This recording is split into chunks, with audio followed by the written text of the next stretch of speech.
오늘의 사건 반장입니다. 남성 손님이 카페에서 여성 직원이 마시던 음료에 정체불명의 이물질을 넣었다는 제보가 들어왔습니다. 직원은 음료를 마신 순간 비린 냄새가 느껴져 그대로 뱉었다고 주장했습니다. 한국인 남자친구가 여자친구인 필리핀 여성을 임신시키고 잠적했다는 제보가 들어왔습니다. 남성은 잠적한 이후 또 다른 여성에게 접근했다는 주장입니다. 뾰로롱! 안녕하십니까. 자, 오늘도 시간은 짧은데 말이죠. 드릴 말씀이 많아서 빨리 시작하도록 하죠. 진실 추적자 사건 반장 시작합니다. 시청역 역주행 사고 원인을 놓고 한간에는 운전자 부부가 부부싸움을 했고 홧김에 풀 엑셀을 밟았다. 뭐 이런 소문 많았죠. 이 사고 발생 전 웨스틴 조선 호텔 엘리베이터 내부 그리고 호텔 주차장 CCTV 영상 경찰이 샅샅이 봤더니 부부끼리 다투는 모습 확인 못했다 이렇게 오늘 밝혔습니다. 그 피의자 운전자 역시도 절대 말이 안 된다 뭐 극구 부인했다는데요. 잠시 후 관련 소식 더 전해드리죠. 자, 오늘 출연자 소개 올립니다.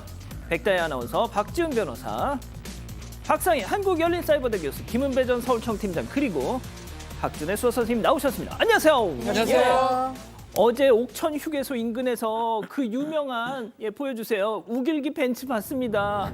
아유 저 차 진짜 누군가 싶어서 운전석을 봤는데 짙게 썬팅이 돼 있더군요. 정말 왜 저러고 사니 하신 허준영님.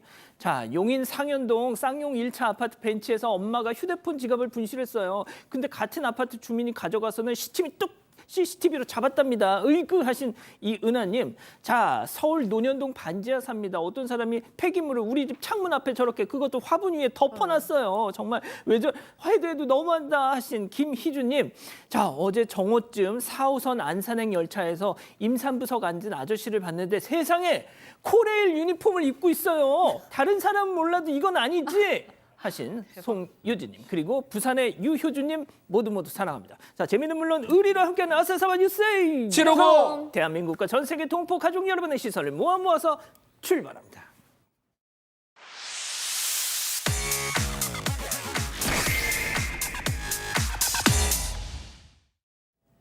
첫 번째 달려보죠. 조롱쪽지 작성자 입건입니다. 자, 오전부터 소식이 전해졌던 터라 많이들 아실 거예요. 시청역 역주행 참사 추모 현장에 입에 담지 못할 조롱 쪽지를 쓴 범인 자수를 했군요. 네, 15명의 사상자를 낸 서울시청역 역주행 사고 추모 공간에 피해자들을 특정 주스에 비유하면서 조롱하는 글을 남긴 20대 남성이 경찰에 자수했습니다. 오늘 경찰에 따르면 한 20대 남성이 어제 오후 서울 남대문 경찰서를 찾아서 자수 의사를 밝혔습니다. 내사에 착수했던 경찰은 남성을 사자 명예훼손 혐의로 입건해서 정확한 범행 동기와 과정 등의 사실관계를 파악할 계획입니다. 또 경찰은 현장에 남아있는 다른 모욕적인 편지들의 작성자도 추적하고 있습니다. 온라인상에 올라온 악의적인 게시물 가운데 수위가 높은 3건에 대해서도 내사에 착수한 걸로 알려졌습니다. 자, 그리고 사고 당시 경찰이 운전자에 대해서 직후에 음주 측정을 현장에서 바로 했었는데 그게 또 아니라면서요. 그렇습니다. 경찰에서 처음 발표할 때 사고 당시에 바로 그 사고자에 대해서 음주 측정을 했다고 밝혔었는데 네. 사실 그게 안 했습니다. 나중에 확인해 봤더니 실제로 현장에서 한 건 아니고 병원에 이송된 뒤에 병원에서 측정을 했습니다. 측정했는데 그 시간이 무려 97분 후에 측정을 했던 것인데요. 근데 그 당시에 이제 측정을 했지만은 아마 그 음주 음성이 나왔고 당시 그 경찰관은 뭐라고 했냐면 피해자가 뭐 죽을 듯이 아픈 고통을 호소했고 또 갈비뼈 골절을 해서 숨을 못 쉬기 때문에 당시에 숨을 못 쉬니까 음주 측정기를 측정을 못했다고 해명을 했는데 그리고 또 체열 검사 됐는데도 아마 그 음주한 사항은 나오지 않았습니다. 그런데 논란이 되는 건 뭐냐면은 사실 그 사고 운전자가 사고 후 15분 후에 자기 다니던 노선 버스 관계자하고 통화한 사실이 있어요. 맞아요. 한 번은 본인이 통화를 했고 한 번은 그 노선 관계자가 전화에 통화했기 때문에 그렇다고 한다면은 음주 측정이 불가능한 상황에서 어떻게 전화를 할 수 있느냐. 맞아요. 이런 부분에서 논란이 있기 때문에 사실은 음주 사고를 했을 때 바로 해야 되는 이유 뭐냐면은 시간이 지나면 음주 수치가 자꾸만 사라지지 않습니까? 맞아요. 물론 97분에 했다고 그래가지고 모질 없어지는 건 아닌데 당시에 경찰이 현장에서 그 사람이 전화할 정도라 그러면 측정을 했으면 어떨까 싶은데 이 부분에 대해서는 경찰이 좀 미비한 설명을 했던 건 맞습니다. 그러니까요. 자, 다음 이어가죠. 무차별 주문 테러입니다. 자, 육회집 사장님 제보인데요. 화면 만나보시죠. 아유, 이게 뭐야. 배달 주문이 얼마나 많이 들어왔는지 저 전표 쌓인 것 좀 보셔. 요즘 같은 불경기에 이렇게만 장사되면 얼마나 좋을까. 자, 지금 종이 없다고 띠띠 경고 알림까지. 자, 보자. 아유, 진짜. 자, 자, 보세요. 23시 27분, 28분, 또 28분. 와, 여기 사장님 곧 분점 내시겠다. 네, 같은 내용이었다면 저희가 반장특위에서 소개하지 않겠죠. 바로 어제 오후 한 명의 고객으로부터 당한 주문 테러라고쇼? 네, 이 사장은 경기도 남양주시에서 육회를 판매하고 있습니다. 그런데 어제 오후 4시 40분부터 거의 8시간 동안 한 명이 150건이 넘게 주문을 하는 일이 발생한 겁니다. 거의 1분에 1건이었고요. 1분에 2건이 들어오기도 했습니다. 또 주문 취소를 3번 하면 영업 중지가 돼서 50번 넘게 계속 풀었다고 합니다. 왜 주문 취소를 했을까 궁금하실 텐데요. 그럴 만한 사연이 있습니다. 이 손님은 단골이었는데 무순을 빼달라는 요청을 들어주지 않았다고 환불을 요구하거나 육회에서 이물질이 나왔다면서 한두 달 만에 또 환불을 요구한 일이 발생한 겁니다. 회수해서 살펴봤더니요. 600g이 가득 나갔던 육회는 100g으로 줄어서 거의 다 먹은 상태였습니다. 또 이물질이라고 했던 것도 고기의 지방층이었는데요. 이 일로 그 고객은 식약처에 신고를 한 해 만에 또 경찰을 부른 해 만에 이렇게 배달 대행업체 상담원을 사이에 두고 온갖 이야기를 다 하면서 밤새 괴롭혔다고 합니다. 또 리뷰로 별점 테러까지 했고요. 한동안 잠잠하다가 어제 다시 주문 테러를 이렇게 한 겁니다. 아, 어질어질합니다. 변호사님, 네. 박 변호사님, 이 사장님이 경찰서까지 찾아가셨다는데 경찰서에서는 고개를 갸우뚱했다고 해요. 약간 가능성도 없잖아 있긴 한데 경찰서에서는 처벌을 좀 불가능한 부분을 얘기했던 것 같습니다. 근데 업무방해죄 같은 게 저는 성립할 수도 있다고 보거든요. 위계, 위력에 의한 업무방해죄. 가능성은 전혀 없는 건 아닌 것 같은데 일단은 이 사장님 입장에서는 계속 주문이 오니까 또 이물질이 있다고 하니까 그 이물질 있는 그 음식하고 이런 것들은 보관을 하고 있다고 합니다. 나중에 혹시 문제되면 그 부분 제출하려고 하고 있고요. 지금 말한 것처럼 150번 이상이 주문이 들어오고 있고 계속 반복이 되니까 취소도 하고 이런 상태에도 계속 반복이 되니까 본인이 정신적으로 너무 힘들다고 합니다. 아유, 저 전표 쌓인 장사해야 되나 말아야 되냐, 자존감도 무너지고 치료받아야 됐다 이 정도 생각하고 장사가 저렇게 잘 되면 좋은데 안 되는데 저런 일까지 벌어진 거잖아요. 문 닫고 싶다 이런 얘기도 하고 또 배달업체 통해서 주문 안 받겠다고 얘기 분명히 했는데도 불구하고 계속적으로 저기 150번 넘게 온다는 거는 고의성이 있는 게 아니냐 충분히 의심된다라고 주인은 얘기하고 있는 상황입니다. 그렇군요. 알겠습니다. 자, 다음 이어가죠. 고향 차비 빌리더니 점점점. 제보 영상 만나보시죠. 딸랑. 아, 사장님, 자, 한 남성이 카페를 찾았는데요. 누구시더라? 누구시다? 아, 예, 제가 지금 고향에 내려가야 하는데 돈이 좀 그 차비 좀 어떻게 지금 얼른 할머니께 좀 가봐야 해요. 딱 들어도 불쌍한 남자. 사장님은 휴대폰 들고 옵니다. 자, 사반은행 1234 다시 보냈어요. 사장님 그 이틀 뒤에 갚는 거죠. 아이, 당연하죠. 감사합니다. 남성이 꾸벅 인사를 하더니 총총 그대로 사라집니다.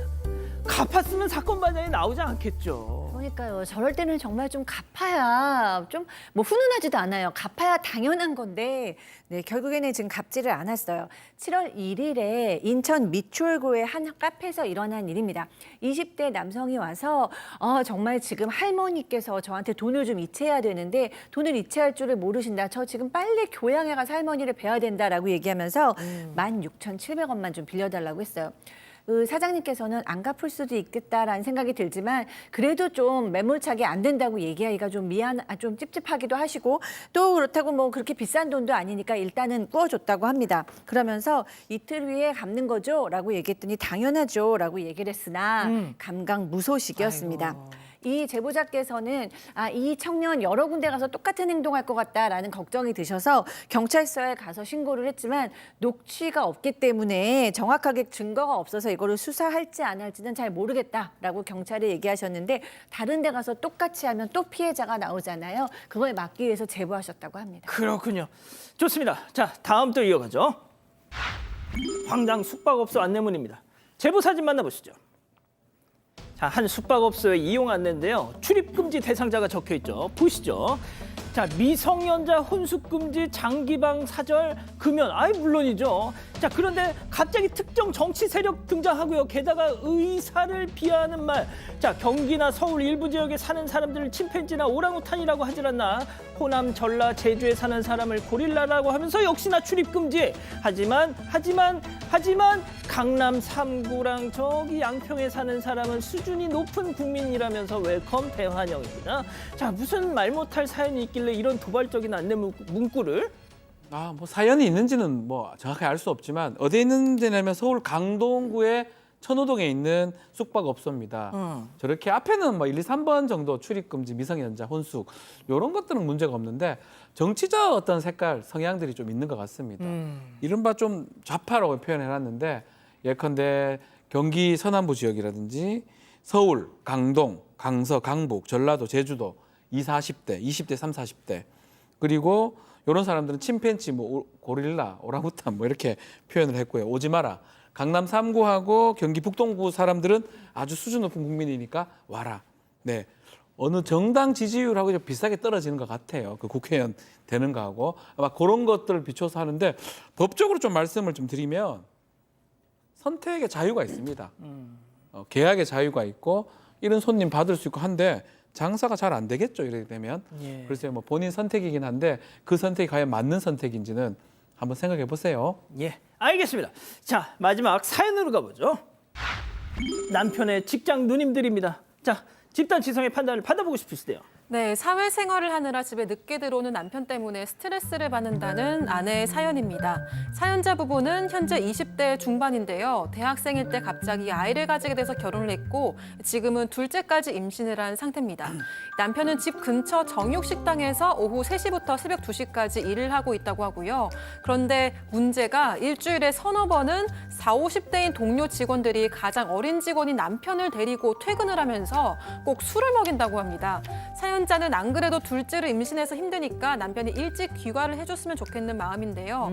여기서 더 큰 문제는 그중에서 여성 직원들이 있다는 겁니다. 사연자가 괜한 걱정을 하는 게 아니고요. 전에 남편이 일하는 정육식당에 갔다가 여성 직원들이 덩치가 좋다 이러면서 남편의 어깨와 팔뚝을 주무른 걸 봤다고 합니다. 그래서 혹시나 술을 마시다가 또 터치를 할까 봐 걱정돼서 스트레스를 받고 있다고 하는데요. 아이고, 이런. 하지만 남편은 사회생활의 연장이다. 다들 어머니, 아버지 같은 분들이니까 간섭하지 마라 이렇게 얘기를 해서 너무 답답하다고 합니다.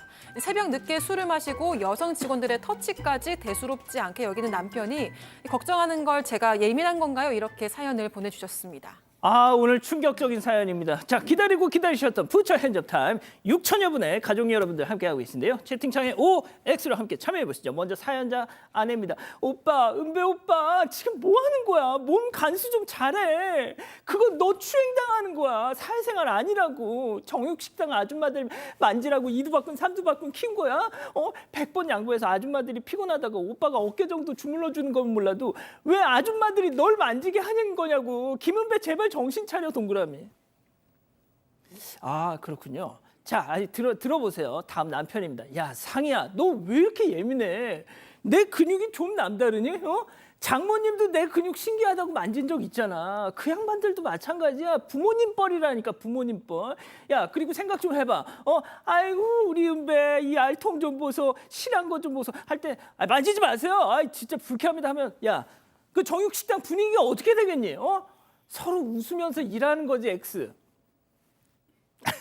자, 우리 은배 팀장님부터 달려볼게요. 그렇습니다. 지금 그 남편분 열심히 일하고 있는데 아내가 지금 둘째 아이를 가져가지고 있습니다. 그러면은 태교도 그렇고 스트레스 받게 만드는데 자, 그럼 바꿔 생각합시다. 아내가 정규점에 나가서 일하고 있는데 남성들이 아내의 몸을 만졌다. 이건 안 되잖아요. 그러니까 이거는 남녀 여성의 문제가 아니고 사람에 대해서 만지면 안 되는 거기 때문에 이 아내가 스트레스 받고 되게 나쁜 거 맞기 때문에 남편분 절대로 만지려고 그러면 노 터치 확실하게 말해서 못 만지게 해야죠. 자, 팀장님 이렇게 아침마다 그 체육관 가서 수영하시잖아요. 네. 그럼 또 이렇게 주변 분들이 오셔서 우리 김은배 팀장님 알통 좀 근육 좀 봐 하면서 막 그때는 제가 물어봅니다.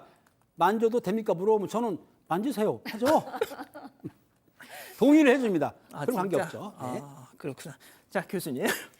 저는 사실 51대 49예요. 저는 이 남편의 입장도 너무 이해가 가요. 왜냐하면 너무 막내고 여기서 저는 오늘은 집에 빨리 가야 됩니다. 뭐 이렇게 얘기하기가 참 어려워요. 왜냐하면 게다가 20대 막내 그 직원이기 때문에 너무 또 수고하시는 형님들이고 그러나 그럼에도 불구하고 이거는 안 해야 된다. 왜냐하면은 아내나 아이를 위해서도 그렇고 본인을 위해서도 그렇습니다.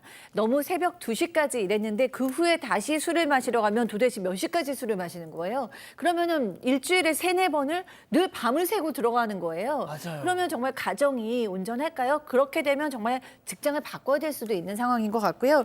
그리고 이제 이러다가 어느 날 또 술에 취하고 사람이 너무 피곤하면 실수를 할 수도 있는 거고 자기도 모르게 막 잠들 수도 있는 거고 가정의 평화와 본인의 건강과 아내와 아이의 마음을 위해서 이거는 좀 안 하는 게 좋겠다는 생각입니다. 자, 박 변호사님. 저도 술을 좀 많이 마셔봤는데 이렇게 일주일에 3번씩 의미가 별로 없습니다. 뭐 한 번 정도 뭐 이렇게 한다면 모르겠지만 3-4번씩 뭐 습관적으로 마시는 거거든요.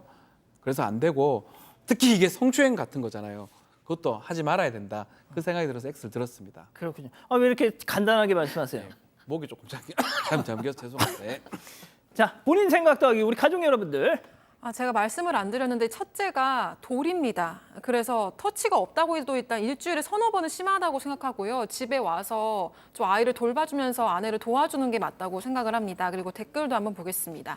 바른사람님은 사회생활을 전부 그렇게 하지 않습니다. 아내는 소중하지 않나요? 라고 하셨고요. 송도도님 와서 육아를 도와야 합니다. 라고 하셨습니다. 하지만 칼바도스님은 예민한 거 맞아요. 이런 의견 보내주셨습니다.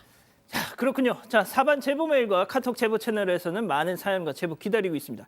JY님, 의인을 찾고 계신다고 연락을 주셨어요. 지난 5월 27일 오전 10시쯤 경남 함암군 산인 분계점 지날 때 탱크로리가 바짝 이렇게 붙더니 후방 추돌을 팡 하면서 차가 빙그르르르 돌면서 큰 교통사고를 당하셨답니다. 저렇게. 자, 차에는 JY님과 어머님 타고 계셨는데 많이 다치셨대요. 왜 안 그러겠습니까? 자, 자칫 2차 사고가 날 뻔했던 상황. 하지만 부상으로 차에서 옴짝달싹 못했던 그때 경광봉을 들고 나와서 위험을 무릅쓰고 저렇게 차량 통제를 해주셨던 저 백발의 의인을 찾고 계신다는 겁니다. 예, 사건 반장 보시고 꼭 좀 연락 달라고 어떻게든 인사를 드리고 싶다 하셨네요.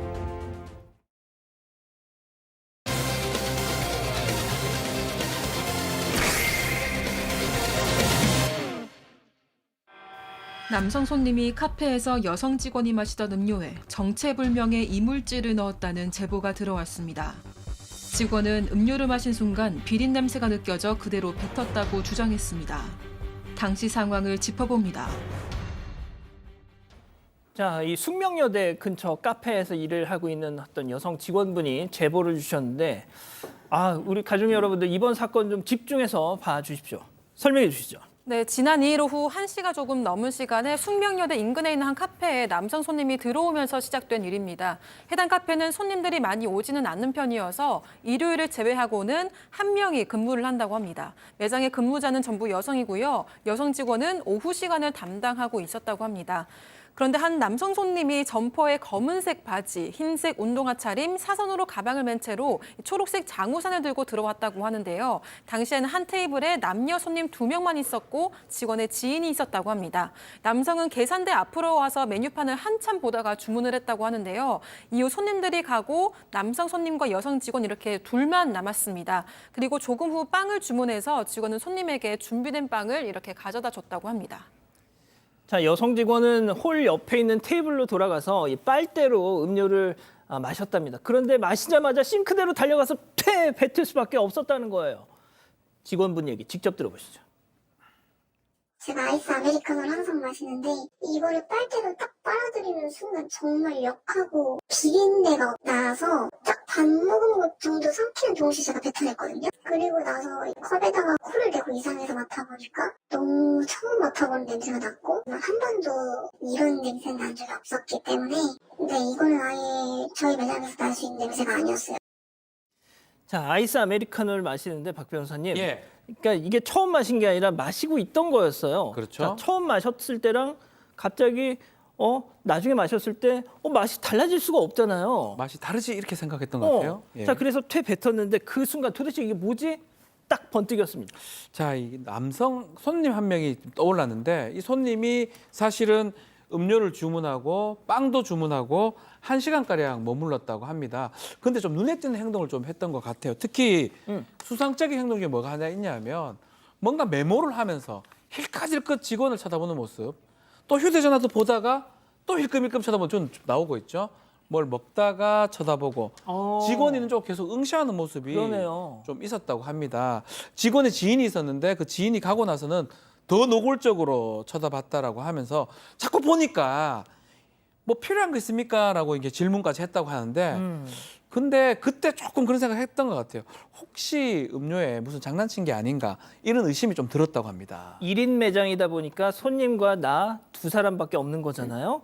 자, 여성 직원분은 뭔가 이제 촉이 왔던 거죠. 곧바로 CCTV를 돌려봤습니다. 그런데 남성 아까 보신 그 손님의 행동에 충격을 받을 수밖에 없었다는 겁니다. 체크포인트 짚어보죠. 주섬 툭입니다. 자, 무슨 얘기인지 직원분 얘기 이어서 들어보시죠. 가방에서 꺼냈고 주머니에 넣어서 가져왔고 주문을 하는 동시에 제가 만들려고 주방으로 도는 순간 음료에다가 어떤 걸 집어넣는 장면이 나왔던 걸 본 거. 가방에서 꺼내는 그 상황 자체도 준비해 온 거지 그 자리에서 제조한 건 아니니까 그 남성분이 준비해 왔던 어떤 물질을 제 컵에다가 집어넣는 장면을 본 거고 그거를 보는 순간 역시나 의심됐던 상황이 맞았었구나 그런 생각이 더 깊게 들었던 거고 더 많이 기분이 안 좋을 뿐더러 제가 일단은 소량이든 섭취를 하려고 시도를 했다는 것도 그렇고 일부가 조금은 내 머금었다는 것도 그렇고 더 기분이 안 좋았던 거죠. 조금만 다시 한번 설명해 주시죠. 네, CCTV에 포착된 남성의 행동은 충격 그 자체였습니다. 남성은 여성 직원 쪽을 보더니 가방에서 주섬주섬 무언가를 꺼냈고 바지 주머니에 넣었습니다. 그리고는 또다시 힐끗 직원 쪽을 바라보다가 계산대 쪽으로 걸어왔다고 합니다. 계산대 앞에서 바지에 손을 넣어서 만지작거리다가요. 주머니에 있던 무언가를 꺼내서 반대쪽 바지 주머니에 옮기는 듯한 동작과 함께 또 아무렇지 않게 빵값을 계산했다고 합니다. 그리고 난 후에 직원 쪽을 또다시 흘끗 이렇게 보더니 직원 테이블에 놓여있는 음료에 무언가를 툭 이렇게 넣고 갔다고 합니다. 더 소름인 건요. 남성 손님은 다시 자리에 잠깐만요. 네. 지금 음료에다가 저렇게 났죠. 저렇게 슬쩍 넣었어요, 지금 방금. 네. 자, 지금 저렇게 넣은 겁니다. 더 소름인 건요. 남성 손님이 다시 자리에 돌아와서 앉아서 여성 직원이 음료를 마시는 장면을 노골적으로 뚫어지게 세상에. 쳐다봤다고 합니다. 와, 이게 세상에 다 잡혔어요. 자, 그런데 CCTV를 계속 돌려보는 사이 저 남성 호련이 사라졌다. 그렇습니다. 이 직원이 좀 이상해가지고 비린내가 나니까 음료를 바로 뱉었습니다. 그리고 나서 이상하다 싶어서 CCTV를 돌려보고 있는데 사실은 저 남성이 혼자 있었는데 1시간가량 있었다고 그래요. 그런데 이제 그 여성 입장에서는 그럼 음료수에 언제 어느 때 어느 물건을 탔나 싶어서 그 한참 보는데 그 사이에 이 남성이 여성을 딱 보더니 심정리를 하는 거예요. 저렇게 주섬주섬 하더니 반납대로 가가지고 음료를 반납을 한 뒤에 그리고 초록색 장 우산을 들고 밖으로 나갔습니다. 그런데 저때 직원이 보면은 확실한 증거도 없고 범인이라는 것도 모르기 때문에 사실은 제지할 수가 없었어요. 예. 그렇기 때문에 아마 결과적으로 놓친 거 아니야 해가지고 마음상에 있는데 그런데 CCTV를 다 본 뒤에 이 직원이 경찰에 신고를 했습니다. 경찰이 출동을 해서 당시 와가지고 감식반이 왔는데 당시에 저 남성분이 먹다 남은 지금 음료라든지 감식반이 왔네요. 빨대, 컵 이런 걸 가져갔습니다. 컵 같은 경우에는 지문도 나올 수도 있겠습니다. 가져갔고 그리고 경찰이 아마 세심하게 여성 직원한테 혹시 이상이 있냐 이렇게 몸을 꼼꼼히 체크를 했다고 합니다. 그런데 아마 이제 다행히도 먹질 않고 먹자마자 뱉었기 때문에 아마 몸에 이상한 증상이 나타나지 않았다고는 하는데 저 음료가 사실은 독극물인지 아니면 다른 이상한 마약인지는 좀 더 조사를 감식을 해봐야만이 알 수 있을 것 같습니다. 자, 지금 경찰 감식반이 와서 그 증거물들을 지금 가져가는 모습 보셨는데 자, 정말 뭐 방금 우리 팀장님 말씀하신 것처럼 그거를 뱉지 않고 삼켰더라면 정말 어떤 일이 벌어졌을지 제보를 하실 정신은 있었을지도 의문인데 말이죠.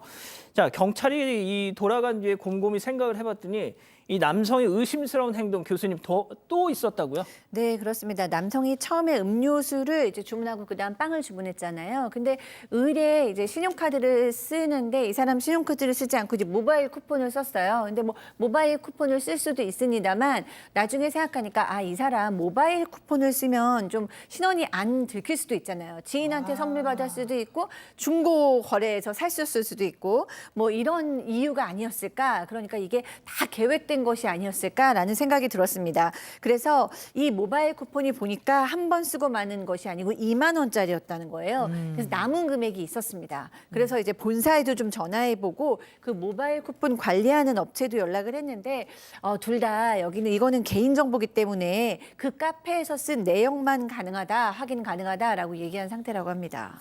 자, 박 변호사님 일단 신용카드를 쓰지 않았다는 것부터가 그렇죠. 뭔가 느낌이 좀 있어요. 자, 그런데 그 정체불명의 이물질 뭔가 정말 탑 뱉을 수밖에 없었던 그 물질의 정체가 중요한 거 아니겠습니까? 만약에 약물이나 독극물이면 어쩝니까? 아유. 큰일 날 수 있는 거 아니겠습니까?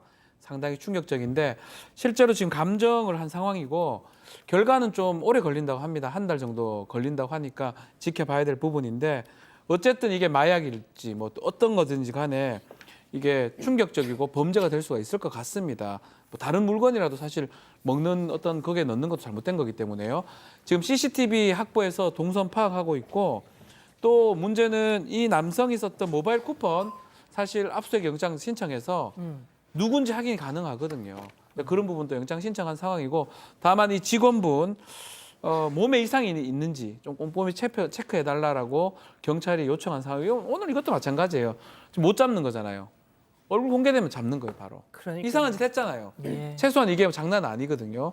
마약이든 그게 뭐 물건이든 손괴죄 내지 상해죄가 될 수 있기 때문에 글쎄요, 이거 해결책은 사실 간단한데 그럼에도 이 직원분은 상당히 좀 놀라 있고 겁에 지금 빠진 상황입니다. 자, 교수님, 저 직원분이 저 일이 벌어진 다음 날 저희한테 바로 제보를 주셨거든요. 자, 그런데 그 이유가 있었죠? 네, 그렇습니다. 여기가 이제 여대 앞이잖아요. 그러니까 숙명여대 앞이었어요. 그러니까 이 사람이 아직은 잡히지 않았지만 이 사람이 어디서 이걸 똑같이 할지 모르는 거예요. 사실은 저도 지금 만약에 숙명여대 근처에 있는 학생이 있으면 만약 가족이나 동생들 있으면 전화할 것 같아요. 이 영상 보고 이런 사람이 있으면 빨리 신고하거나 뭐 이렇게 조치를 취해라.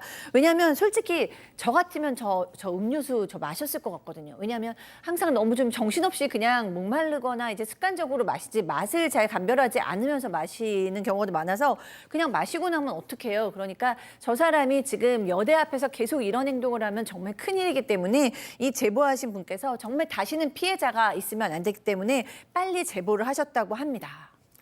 자, 감식에 지금 한 달이 걸린다는데, 자, 뭐 지금 우리 가족 여러분들이 채팅창에 얼굴 공개하세요. 제발 좀 공개 좀 하세요. 얼굴 까주세요. 막 야, 참 이게 박지훈 변호사님도 말씀하셨지만, 자, 아무튼 저희는 원본 영상을 봤습니다. 얼굴 특징 저희는 다 압니다.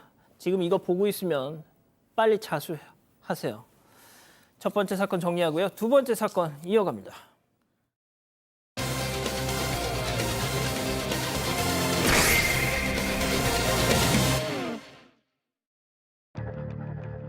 Hi, my name is and I'm 22 years old. 4 months pregnant and my Korean boyfriend left me. Right now, 31. 한국인 남자친구와 4년간의 교제 끝에 아기를 갖게 됐다는 필리핀 여성. 하지만 임신 소식을 전하자 이 남자친구 홀연히 잠적해버렸다고 합니다. 뱃속의 아이는 점점 커가는데 남자친구의 행방은 아직도 묘연한 상황. 이 한국인 남성은 도대체 어디에 숨은 걸까요? 예, 제보 사건입니다. 한국인 남자친구와 알콩달콩 교제를 이어왔는데 임신을 하니까 아이가 생겼다고 갑자기 잠수를 탔다는 겁니다. 아, 네, 그렇습니다. 또 이제 화가 나는 그런 또 제보 뉴스입니다. 한 유튜브 채널을 통해서 자신의 상황을 전한 필리핀 여성은 현재 23살입니다. 그런데 원래 한국을 너무 좋아했고 또 필리핀에 있는 한국 회사에도 다녔었대요. 그런데 이제 한 데이팅 앱을 통해서 한 한국 남성을 만나게 됐는데 그게 2019년이었고 그때 이제 2020년이었고 그때 19살이었다고 합니다. 너무 어린 나이였죠. 19살이요? 그러니까 바로 학교 뭐 졸업하자마자 고등학교 졸업하자마자 이제 이 남성을 알게 된 거죠. 그래서 맨 처음에는 연락만 주고 받다가 이제 2021년에 본격적으로 이제 비록 이 온라인이기는 하지만 이제 연인처럼 되었대요. 그리고 2022년 9월에 처음 만나게 됐습니다. 이렇게 국제연애다 보니까 이 남성은 1년에 한 번만 필리핀 정도에 갈 수가 있었는데 대신에 일주일 이상, 뭐 2주일 이렇게 여성과 같이 있다 왔고요. 심지어 여성의 가족과도 이렇게 인사를 하면서 같이 만났다고 합니다. 그렇게 4년을 사귀었대요. 그러니까 꽤 4년. 오래 사귄 거죠. 예. 아주 진지한 관계였다고 하고 그 4년을 만난 끝에 둘 사이에는 아기가 생겼습니다. 자, 4년을 만났고 결혼을 생각할 정도로 진지했다. 그리고 이 여성의 가족들과도 계속 어울렸다. 그리고 또 그 사랑의 결정체 아기가 생겼으니 당연히 기뻐해야겠죠. 하지만 이 남성 돌연 태도를 싹 바꿉니다. 네, 맞습니다. 이 필리핀 여성은 평소보다 더 졸리고 좀 몸도 아프고 컨디션이 안 좋아서 혹시 몰라 임신 테스트기로 검사를 해봤습니다. 그런데 4번을 검사를 했는데 모두 2줄이 나왔다고 합니다. 그렇게 올해 1월에 여성은 임신 테스트기 사진을 찍어서 보냈고 임신 사실을 한국인 남자친구에게 전했습니다. 그러면서 어떻게 해야 될지 모르겠다. 우리가 뭘 해야 할까 이렇게 물었더니 돌아온 대답은 낙태 권유였습니다. 아이를 낳거나 지워야 하지 않겠냐라면서 무슨 말을 해야 할지 모르겠다 이렇게 이야기를 한 건데요. 여성은 아기를 지키고 싶다, 죽이고 싶지 않다라고 했습니다. 그러니까 한국인 남자친구는 8월에 시험도 있고 공부 때문에 필리핀도 자주 못 가고 일도 그만뒀다. 아기가 더 크기 전에 엄마한테 말하는 게 좋겠다 이렇게 대답을 했다고 합니다. 이 필리핀 여성이 직접 보내준 한국인 남성과의 대화 캡처에서는요. 아기를 책임지겠다 또는 여자친구의 몸을 걱정하는 말은 한마디도 보이지 않았습니다. 자, 축하는커녕 여자친구한테 괜찮냐 이 한마디도 하지 않은 겁니다. 게다가 이제는 연락 두절. 그렇죠. 엄마한테 임신 사실을 알려라 라고 말한 뒤에 이 한국인 남자친구 잠적이 된 상황입니다. 당연히 엄마한테 이미 얘기를 했고요. 엄마가 당신이랑 얘기하고 싶어 해요라고 문자를 했고요. 그러니까 답이 없었어요. 사람 얘기를 이름 얘기하고 전화 받으라고 계속 했는데 하도 내보고 좀 도와달라고도 했지만 묵묵부답이고 비슷한 대답 같아요. 공부 때문에 바쁘다. 어떻게 도와줘야 될지 모르겠다. 급기야는 아기 가질 준비도 안 돼 있고 돈도 없고 필리핀 못 간다라고 얘기하면서 SNS 계정을 삭제해버립니다. 그리고 지금은 아예 연락이 안 된 그런 상황입니다. 자, 정말 행복하게 만나고 사랑하고 할 때는 언제고 이제선 돈 없어. 나 공부해야 돼. 바빠. 필리핀 갈 돈도 없어. 저 짓을 한 겁니다. 자, 그렇게 바쁘다던 이 남성 다소 황당한 곳에서 마주치게 되는데요. 체크포인트 짚어보죠. 안녕. 난 땡땡이야. 자, 이게 무슨 얘기일까요? 네, 안녕, 난 누구야라고 말한 건 연락이 끊긴 바로 그 한국인 남성이었습니다. 올해 3월 말에 데이팅 앱을 통해서 또 필리핀 여성을 만나려고 시도를 한 겁니다. 본인을 한국에서 온 누구라고 설명을 하면서 또 다른 필리핀 여성과 연락을 한 건데요. 그런데 연락을 주고받던 이 여성이 다름 아닌 임신한 필리핀 여성의 친구였습니다. 이 피해 여성 친구는 바로 왜 내 친구를 떠났냐? 당신은 아빠고 내 친구 옆에 있어야 한다 이렇게 충고를 했습니다. 하지만 남성은 다른 사람하고 착각한 것 같다 이렇게 발뺌을 뺐다고 합니다. 피해 여성 친구는 친구 사진까지 보냈는데요. 제발 내 친구한테 연락을 해달라 이렇게 재차 부탁을 했지만 남성은 나 필리핀 이번에 처음 오는 거다. 게다가 나는 결혼도 했다 이렇게 밝혔습니다. 남성이 소셜 네트워크 프로필 사진을 본인 얼굴로 걸어놓은 덕분에 친구의 남자친구인지 알 수 있었다고 하고요. 남성은 이후에 사진도 다 내리고 또다시 잠적을 했습니다. 아이고, 어질어질하네요. 자, 팀장님, 임신한 여친의 친구한테 작업을 걸다가 들킨 겁니다. 자, 한국 망신, 나라 망신 다 시키고 있는데 이 이자가 한국에 있다는 얘기도 있어요. 그렇습니다. 필리핀 피해 여성의 그 얘기를 듣고 아마 유튜버가 그 영상을 올렸던 것 같아요. 그런데 구독자 한 분도 또 이 필리핀 여성을 도와주려고 발벗고 나섰다고 합니다. 그래서 추적했는데 이 그 남성으로 추정된 사람을 아마 찾았다는 주장을 하고 제기하고 있는데요. 그 도움을 준 남성은 뭐라고 했냐면 자기 딸과 동갑인 필리핀 여성을 돕기 위해서 필리핀 여성이 해당된 사진 있지 않습니까? 남성 사진. 이런 걸 가지고 찾기 시작했는데 찾다 보니까 그 남성이 한 주유소에서 일했다는 것을 알려내고요. 주유소요? 현재, 그리고 현재 거주하는 지역도 어느 정도 찾았다고 주장을 하고 있습니다. 게다가 필리핀 여성이 말한 그 남성의 나이가 무려 10살이나 더 위로 차이 나는 거고요. 그리고 이미 결혼도 한 상태고 또 그리고 자식까지 있다는 상태를 파악했다고 주장하고 있습니다. 그런데 그러니까 주장에 따르면 이 말이에요. 남성은 40대고 또 그리고 한국에 가정이 있는 유남이고 아이도 있다. 이런 모든 사실을 그 피해를 당한 필리핀 여성한테 모두가 알려줬던 것이죠. 다시 한번 정리할게요. 이 임신한 필리핀 여자친구한테는 92년생이라고 알리고 사귀었어요. 그리고 임신을 시켰습니다. 근데 한국의 어떤 분이 이 이자의 그 뒤를 추적했더니 82년생, 무려 10살을 어리게 불렀던 겁니다. 그리고 유부남, 당연히 유부남, 아이도 있는 유부남. 자, 물론 아직 정확하게 확인된 건 아니지만 그래도 4년을 만난 남성이 이런 인간일지 상상이나 했겠습니까? 이 필리핀 여성분이. 그런데 이 충격적인 사실을 접한 피해 여성은 오히려 이렇게 말합니다. 들어보시죠. Mad. I cried to my mom all day. Also, I felt guilty about his wife and sons. But you didn't know. It was not your fault. And I was thinking that maybe I'm not the only girl that he met here. 이게 참 교수님, 네, 참, 제가 막 미안하고 부끄럽고 막 그런 마음이네요.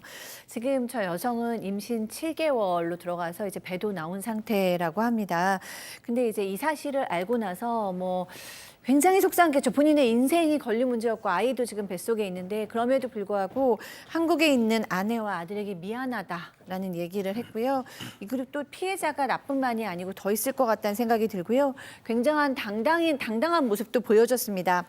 괜찮아 아들아, 엄마가 아빠도 될 수 있어 라고 얘기를 하면서 만삭의 배도 찍어 올렸습니다. 그리고 이제는 그 남성을 바라는 것이 아니라 양육비를 위해서 이 아이 아빠를 찾고 싶다라고 얘기를 했어요. 그런데 이 필리핀은요, 낙태 자체를 할 수 없는 나라입니다. 맞아요. 그러니까 거기가 캐톨릭이 워낙에 보수적인 종교이기 때문에 낙태를 할 수도 없고 낙태를 하는 사람조차도 불법 처벌을 받거든요. 그러니까 이 남자가 아무리 원해도 낙태 자체를 할 수 없는 상황인데 이런 요구를 했다라는 거. 그리고 정말 10살이나 많고 만약 결혼한 것이 사실이라면 이 남성 그냥 둘 수 있겠나. 또 진짜로 다른 피해자도 나올 수 있기 전에 빨리 밝혀내야 되지 않나. 이런 생각이 듭니다. 지금 교수님 말씀하셨지만 필리핀이 가톨릭 국가잖아요. 그렇죠. 그러니까 이제 어떤 분들은 왜 뭘 그렇게 꼭 낳으려 그래? 그냥 뭐 하면 되지. 뭐 이런 좀 막말하시는 분들도 그 원래 영상에 댓글이 있더라고요. 근데 나라의 분위기 자체가 그렇습니다. 법이 그렇다는데. 그렇죠. 예? 처벌받을 수 있죠. 자, 그런데 제가 보면 이 코피노라고 하잖아요. 한국과 이 필리핀 국제 부부들 사이에서 난 3만 명에 이른다. 뭐 이런 통계도 있습니다. 자, 이제 결국은 아마 아이를 낳을 것 같으면 지금 7개월이지만 몇 달 있으면 이제 아이가 나올 것 같은데 결국 이제 양육비나 이런 것들이 좀 문제가 될 여지가 있을 것 같아요. 근데 가장 원하는 거는 남성을 만나든지 아니면 최소한 아빠로서 책임지게 한다든지 이 부분인데 얼굴 공개 같은 걸 원하고 있는데 알다시피 우리 법은 좀 어렵습니다. 뭐 필리핀 법도 제가 알기로는 쉽지 않은 걸로 알고는 있는데 어쨌든 간에 얼굴도 알아야 되고 또 소재도 알아야 되고 신원을 알아야지만이 양육비 등 아빠로서의 책임을 물을 수 있기 때문에 그 부분을 앞으로도 좀 고민을 해야 될 것 같고요. 다만 이제 만만치는 않을 것 같아요. 협조가 잘 안 될 것 같습니다. 신원을 파악하는 게 쉽지가 않을 것 같습니다. 자, 현재 남성이 어디 있는 줄도 모르고요. 실제 소송을 진행해서 판결이 나와도 뭐 방금 박 변호사님도 말씀하셨지만 뭐 나 돈 없다. 돈을 주지 않을 가능성도 농후한 상황이라고 하는데 답답하네요. 자, 이렇게 정리하고요. 별별 상담소 이어갑니다.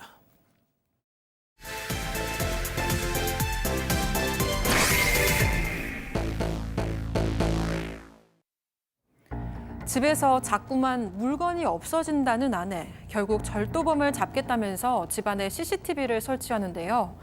그날 이후 아내는 틈만 나면 CCTV를 확인합니다. 알고 보니 CCTV를 설치한 진짜 목적이 따로 있었는데요. 과연 아내에겐 어떤 비밀이 있는 걸까요? 자, 실제 사연을 저희가 당사자 특정을 이유로 조금 각색했다는 거 미리 좀 말씀을 드리겠습니다. 이 부부만 사는 집안에 CCTV를 설치할 필요가 있나요? 네, 이게 이제 10년 전에 그때 이제 외동딸이 있는데 그 외동딸은 학교 괴숙사로 갔고 부부만 살고 있었습니다. 근데 그 빌라에 아랫집도 소유를 하고 있어서 세를 줬어요. 근데 그 임대를 한 여성에게 줬는데 그 여성, 그러니까 아내가 어느 날부터 그러는 거예요. 자꾸만 집에 물건이 없어진다면서 우리 집에 CCTV를 설치를 해야겠다라고 막 우겼어요. 남편은 좀 이상하긴 하는데 아내가 너무 그렇게 고집을 피니까 그럼 설치해라. 그 설치를 했습니다. 그러다가 이제 어느 날 그 아랫집에 있는 그 30대 여성으로부터 연락이 오면서 여기 우리 집에 세탁기 쪽에 누수가 나요. 그러니까 주인께서 오셔갖고 이거 좀 봐주세요라고 얘기해서 이 남편과 아내가 함께 아래층으로 내려갔습니다. 그래서 저희 이제 누수에 대해서 이제 남편하고 그 임대하신 분하고 막 얘기를 하는데 갑자기 아내가 소리를 지르면서 왜요? 이 더러운 엑스들아 막 이렇게 하면서 욕설을 터부면서 둘이 바람을 폈다 이렇게 주장을 하기 시작했습니다. 이게 무슨 상황이에요 도대체? 네, 아내는 너희들 바람 피운 증거도 가지고 있다 이렇게 큰 소리 쳤고요. 남편과 세입자 여성이 집안에 함께 있는 영상을 보여줬다고 합니다. 그런데 영상을 본 남편 너무 황당해서 기가 막혔다고 하는데요. 얼마 전에 세입자 여성이 남편이 혼자 집에 있을 때 찾아온 건 맞다고 합니다.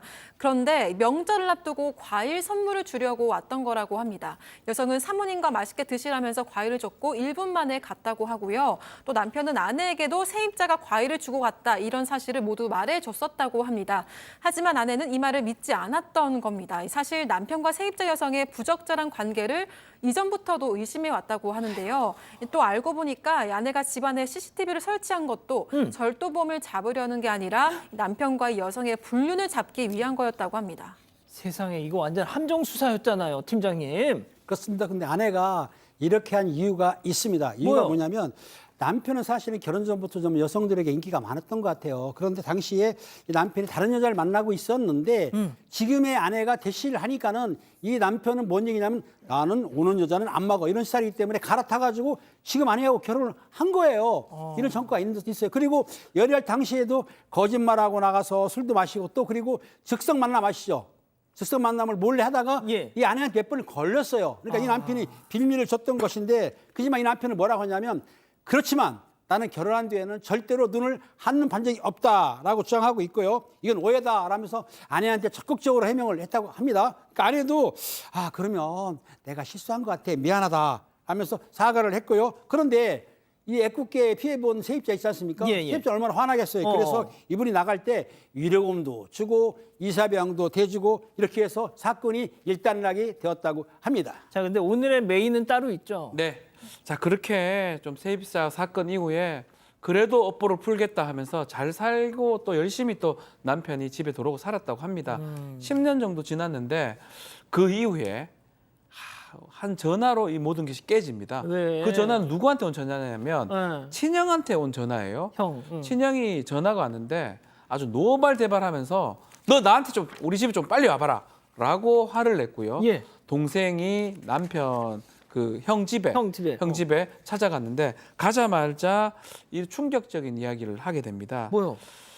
형수가 얘기를 합니다. 내 입으로 좀 말하긴 좀 민망하지만 이 동서 그러니까 지금 아내하고 그쵸. 아내가 형수하고 그 서방님 그러니까 남편하고 불륜을 의심한 것 같다라고 말을 합니다. 그러니까 형수왈. 예. 동서가 저랑 서방님을 좀 의심해요. 막 이랬다는 거죠. 그렇죠. 그러니까 형수가 처음에는 뭐 기분 나쁜 농담 아니냐 이렇게 생각 싶었지만 카페까지 찾아와가지고 사실대로 말해달라 졸랐기 때문에 이거는 진짜 큰일 나겠다 생각이 들어서 모두에게 털어놨고요. 형님이 화가 나서 또 동생한테 남편한테 이렇게 이야기를 하게 된 겁니다. 자, 아까 들으신 것처럼 아까는 처음 세입자와의 의심이었는데 이제는 형수.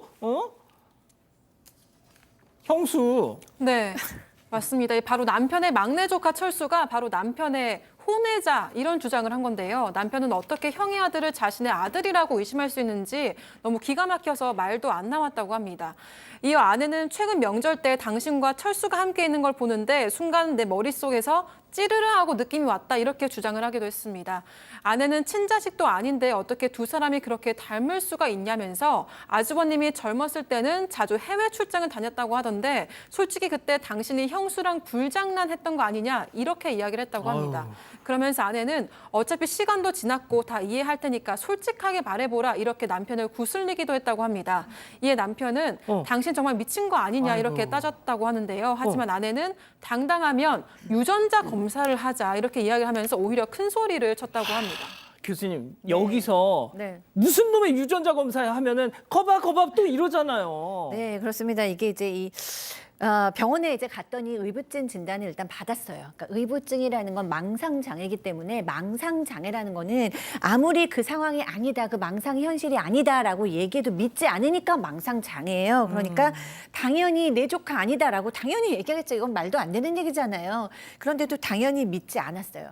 그렇기 때문에 유전자 검사를 했고 유전자 검사를 해서 보니까 검사 결과를 보니까 이제 친아들이 아니니까 여기서는 이제 더 이상 이 아내가 우기지는 않았다고 합니다. 그런데 이 남편이 이제 도저히 살 수가 없는 거예요. 이제 그렇지. 형수하고도 어떻게 봐요. 그래서 맞아. 집을 나와 버렸습니다. 집을 나오고 나는 도저히 살 수가 없으니까 이제 이혼을 하자라고 얘기를 했어요. 이 안에 지금 보니까 이 의부증 망상 장애가 질투형 망상, 부정 망상이라고 합니다. 이 의부증만 지금 진단받은 게 아니라 병원에서 초기 치매 같다라는 진단까지 세상에. 받았습니다. 그래서 아내는 난 이혼을 못한다라고 우기고 있고 남편은 이제 이혼하고 싶다라고 얘기하고 있습니다. 자, 그럼 여기서 오늘의 궁금증 짚어보죠. 자, 끊임없이 불륜을 의심하는 치매 아내, 이거 살아야 되냐? 자, 팀장님. 그렇습니다. 이거 참 답답하긴 한데요. 지금 딸이 미혼이지 않습니까? 그리고 아내가 좀 치매 초기 증상이라고 한다면 저거는 치료를 받아야 되는 상황이기 때문에 여기서 이혼하면 너무 잔인하지 않습니까? 이혼하지 않고 치료를 받게 하고 또 그리고 끊임없이 사랑과 애정을 주게 되면은 어느 정도 치유가 되지 않을까 싶은 생각이 듭니다.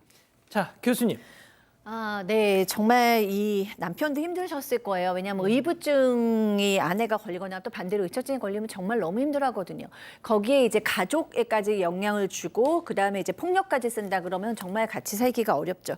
근데 지금 진단받은 걸 보면 이제 조기 치매가 의심된다고 지금 진단을 받았잖아요. 그러면 치매에는 또 망상장애가 따라옵니다. 그렇기 때문에 진짜요? 사실은 의부증이라는 망상장애가 있다라는 게 치매도 진단을 받았다는 걸 생각해 보면 사실 이렇게 치매가 더 큰 어떤 범주에 들어가서 그냥 내 아내가 지금 치매에 걸렸구나라고 생각하시면 되거든요. 그러면 그냥 병으로 생각하고 아마 같이 계시긴 어렵고 병원에 좀 입원을 하셔야 될 가능성이 상당히 높아요. 그렇다면 그냥 어차피 치매가 걸리셨으니까 치료를 받아야 되니까 조금 넓은 마음으로 치매 치료를 받을 수 있게 좀 도와주시면 어떨까 싶으나 또 그 고통도 충분히 이해하기 때문에 남편의 결정에 돌을 던지거나 욕을 할 수는 없다라고 생각합니다. 자, 뭐 지금 말씀 두 분 하셨지만 이런 어떤 오히려 이제 치매라든지 정신적 질환 같은 거라는 게 오히려 다행이고 우리 법원 판례도 그렇습니다. 이렇게 아프다 그러면 병적인 게 있다 그러면 이혼 사유가 될 수가 없습니다. 같이 살아라고 합니다. 그래요? 치료가 가능하면 하게 되고요. 그게 불가능하게 된다든지 뭐 큰 문제가 생긴다면 모르겠지만 지금 단계에서 충분히 가능성이 있다면 좀 두 분 말씀하신 것처럼 좀 더 고칠 수 있는 방법 그런 것들을 좀 고민을 좀 해봐야 될 것 같다는 생각이 듭니다. 자, 우리 가족 여러분들은 뭐라고 하시나요? 네, 제이 클레이톤님은 함께 이겨내야 부부입니다라고 하셨습니다. 군산 사는 남원땡님은 전적에 있으니 의심하는 건 알겠지만 세입자는 무슨 죄인가요?라고 하셨고요. 하지만 K님 환자니까 치료를 받고 서서히 생각해서 결론을 내시죠라고 하셨습니다. 그렇군요. 자, 별별 상담소 이렇게 정리하고요. 글로벌 픽 오랜만에 이어갑니다.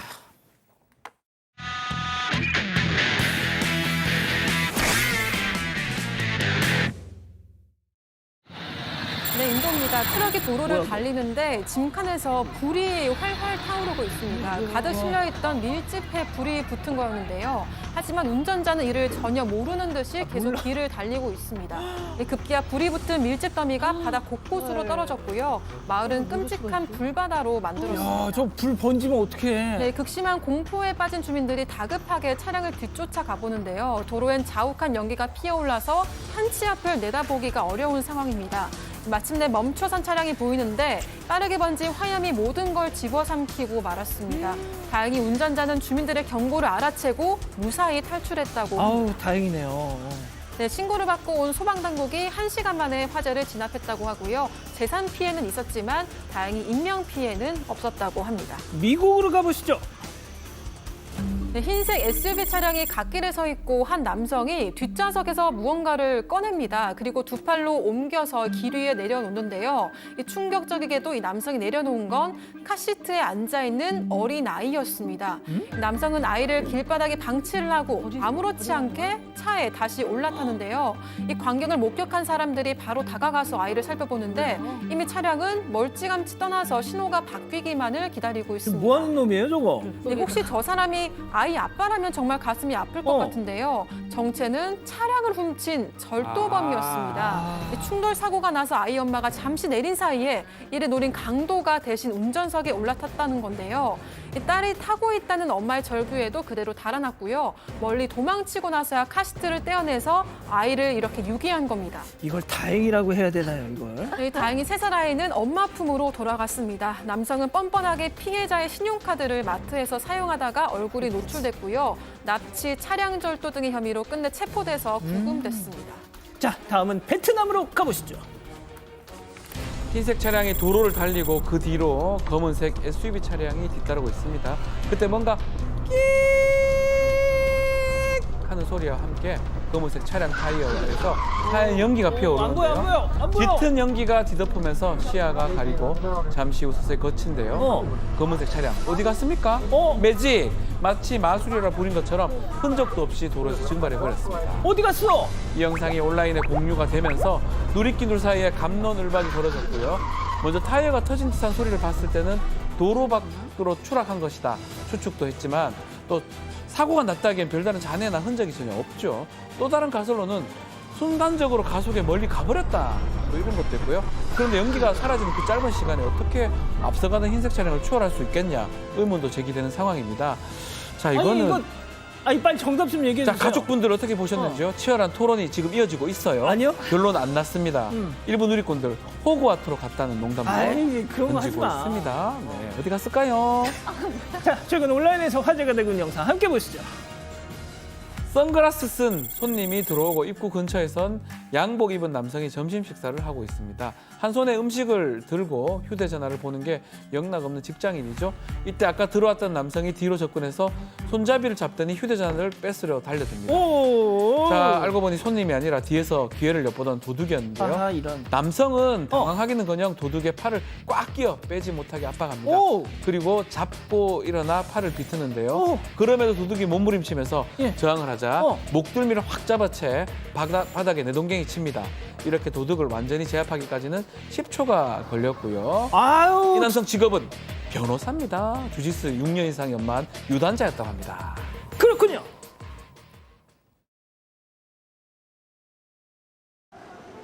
당신이 같은 이유로 다시 올 일 없도록 진짜 진료에 집중하는 진짜 치과 의사들. 당신의 마음, 당신의 치과 의사는 안다. 덴티움. 맛있어. 처음 먹어보는 맛이야. 콩이라고? 진짜? 콩을 통째로 맛있게 구웠다. 세상에 없던 건강 간식. 먹어보면 놀랄 거야. 소이조이. 모르고 어떡하지? 식물의 놀라운 세척력을 찾아내다. 프로쉬 알로에베라 세탁세제. 섬유 사이 얼룩까지 깨끗하게. 이 맛에 프러쉬 쓰지. 프로쉬.